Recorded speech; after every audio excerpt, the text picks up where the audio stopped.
자, 저희가 한 차례 전해드렸던 사건이죠. 이걸 왜 또 전해드리느냐. 바로 내일이 첫 재판입니다. 첫 재판을 앞두고 이 피해자와 피해자 아버님께서 이 가해자 김모 실체를 더 좀 알렸으면 좋겠다 해서 연락을 주셨어요. 네, 일단 지난 7월에 피해 여성은요, 이 남자친구였던 가해자로부터 4박 5일간 감금 또 폭행을 당했습니다. 거의 고문 수준의 가혹행위가 이루어지기도 했습니다.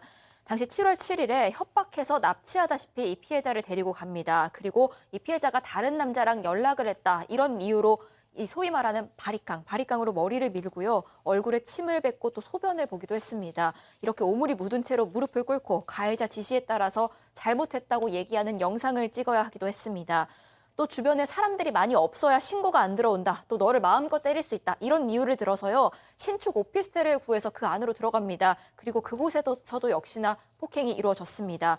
옷을 다 벗은 채 생활하게 했고 하루에 한 끼만 줬고 또 말 2번 하게 하지 않기, 남자 어떤 언급도 안 하기, 뭐 이런 어떤 5가지 규칙을 적은 메모를 적어서 외우게 하기도 했습니다. 결국 7월 11일에 피해자는요, 결국 가해자가 잠든 사이에 이 부모에게 겨우 문자를 보내서 구조 요청을 할 수 있었습니다.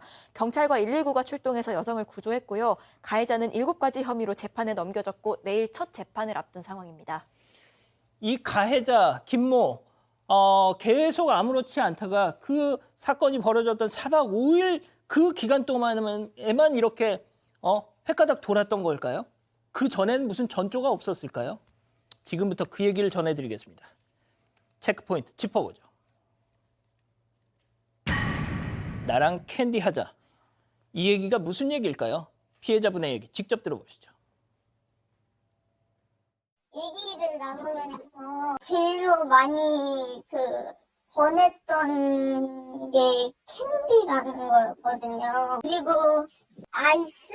그거를 계속 저한테 권유를 했고요. 하자고.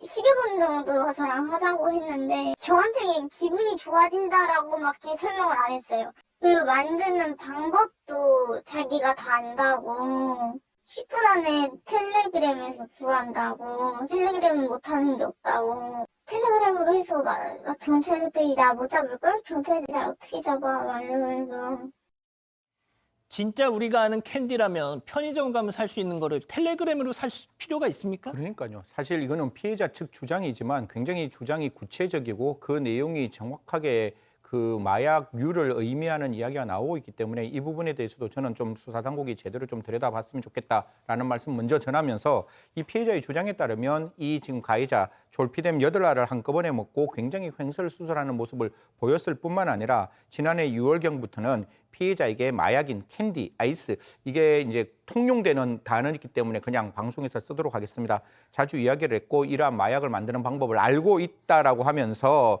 여러 가지의 어떤 마약을 구매하는 방법을 상세하게 설명했답니다. 방금 앵커 말대로 정말 캔디였다면 이렇게 이야기 안 했겠죠. 또 뿐만 아니라 6월부터 6월달까지 이 피해자와 함께 이 캔디를 함께 하자라고 말했다는 건 정말 어처구니 없는 이야기면서 이렇게 이야기했답니다. 중독성이 없어 라고 이야기를 했다라고 합니다.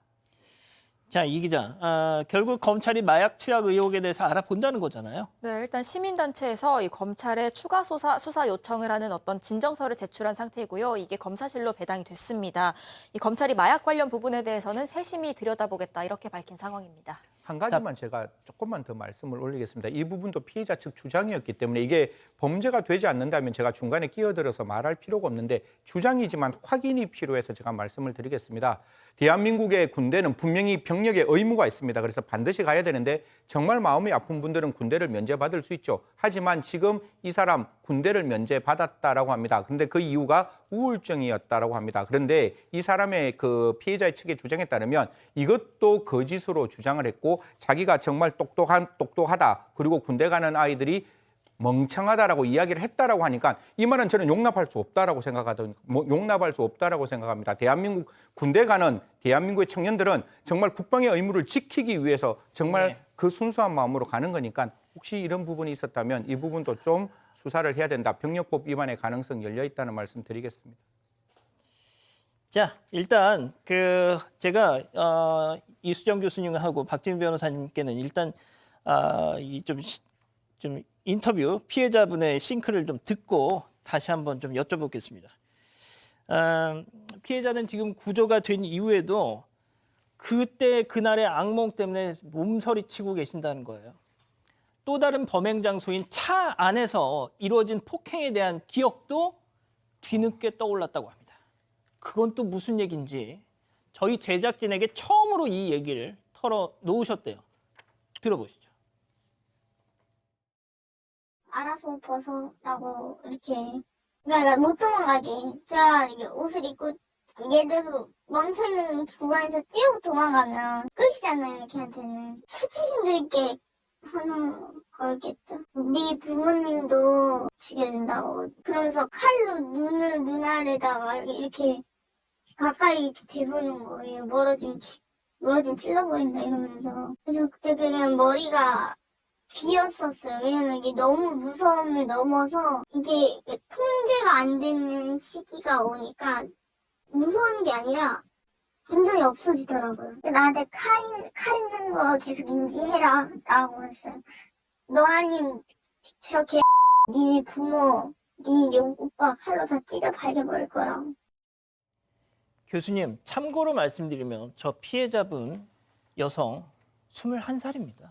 네, 뭐 지금 너무나 경험이 없는 사회 경험 없는 저 어린 여성을 데려다가 저렇게까지 이제 학대를 하게 된 데는 지금 저 사람이 제가 볼 때는 상당히 경계선을 넘었다. 마약도 의존성이 좀 심해진 것 같고 피해 망상이나 어떤 성격적인 문제가 지금 굉장히 심하게 진행된 걸로 보이고요.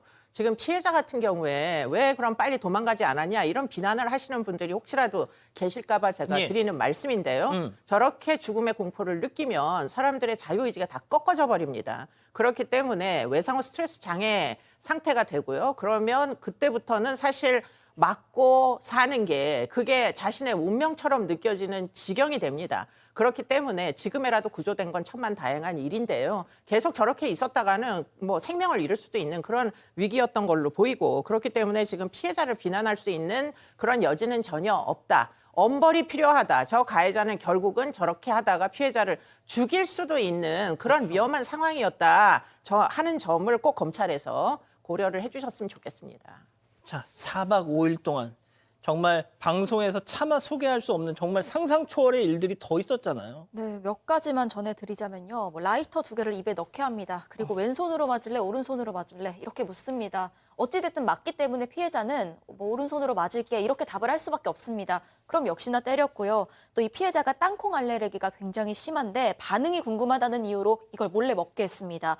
그리고 실제로 호흡곤란 증세가 오니까 이렇게 쉽게 죽으면 안 되는데 라고 하면서 알레르기 약을 꺼내줍니다. 그리고 참 이 부분도 끔찍한데요. 임신을 해야 도망을 못 간다. 이런 이유로 4박 5일간 성폭행이 이어졌습니다. 그리고 실제로 임신 테스트기를 사서 테스트를 하기도 하고 산부인과를 데려가서 확인을 하기도 했습니다. 하지만 임신을 하지 않으니까 임신을 안 했다는 이유로 병원에서도 맞고 오피스텔로 돌아와서도 또 맞아야 했습니다. 자, 이 피해자는요. 극단적 선택 시도만 무려 5번을 했습니다. 이 부모님들은 24시간 딸이 혹시 무슨 잘못되지 않을까 24시간을 옆에서 지켜보고 계세요. 자, 그럼에도 불구하고 이렇게 저희한테 당신의 이 피해 사실을 고백한 이유가 뭘까요? 이유가 있습니다. 직접 들어보시죠. 그 사람은 제 주변에 또 어디 없었으면 좋겠고 2차, 3차 또 다른 피해가 일어나지 않도록 이게 언론화가 되면 대한민국 모두가 지켜볼 테고 국회의원들처럼 만드는 사람들도 좀 더 생각을 하게 될 거니까 그럼 좀 많이 줄어들 것 같아서 제가 대신해서 전달을 하는 거예요. 박 변호사님, 네. 이 피해자분이 부산 돌려차기 사건의 피해자분하고 같이 이런 캠페인을 이런 운동을 하고 계세요, 지금.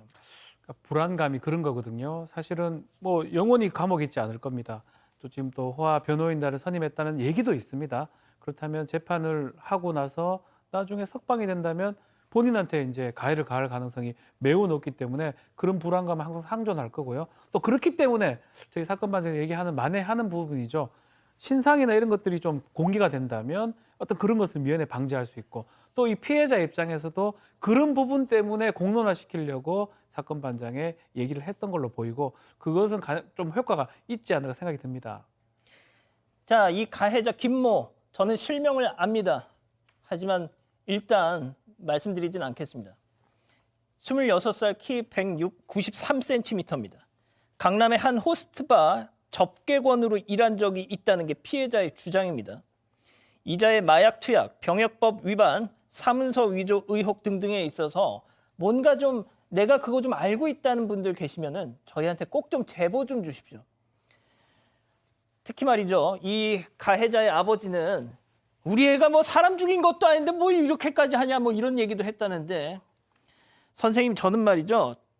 그 당신 아드님에 대해서 정말 많은 걸 갖고 있습니다. 사진 다 갖고 있습니다. 예? 얼굴 봤어요. 지켜야 될 선이라는 게 있는 겁니다. 예? 이 사건의 진실을 추적하고 싶으십니까? 그렇다면 사반 채널을 구독해 주세요. 지금까지 이자연 기자였습니다.